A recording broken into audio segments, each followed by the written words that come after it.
Washington. The moment the last of Fred Vautour's 5 children walked across the stage as a Boston College graduate was priceless. Not only did Mr. Vautour have the rare distinction of handing each of his children their diplomas, but he was also able to pay for their nearly 18 years of schooling by collecting trash, scrubbing toilets, and mopping floors while the campus slept. As much as I struggled, it was incredible to be able to do that for them, said Mr. Vautour, 64, who has worked the graveyard shift as a custodian at Boston College for 17 years. I took this job for benefits, but never imagined this would be one of them. It may not be one for long, or at least could be severely curtailed. The sprawling House tax bill, set for a vote on Thursday, would tax the value of college tuition benefits conferred on thousands of university employees like Mr. Vautour, one of several provisions that would hit colleges, universities, and their students hard. Republicans drafted the bill with the premise that it would simplify the nation's tax code and cut rates for middle-income Americans. To help pay for the $1.5 trillion tax cut, lawmakers eliminated many individual tax breaks, arguing the overall plan would compensate for any lost benefits. The result, while many families and businesses would see tax cuts, a large percentage of undergraduates and graduate students would see their tax bills increase, some dramatically. In addition to campus employees, many doctoral students would see huge tax increases, since the tuition that universities waive for them in exchange for working on campus as researchers and teaching assistants would be deemed taxable income.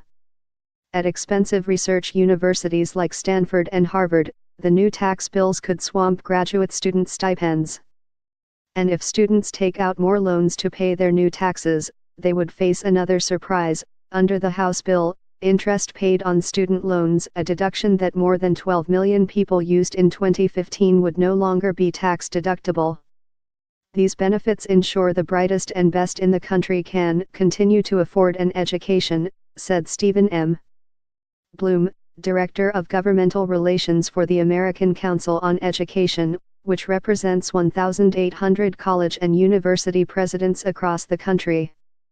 Congress is sending a clear message that they'd rather use that money for corporate tax breaks. The Senate bill being drafted this week leaves out most of the higher education provisions in the House bill.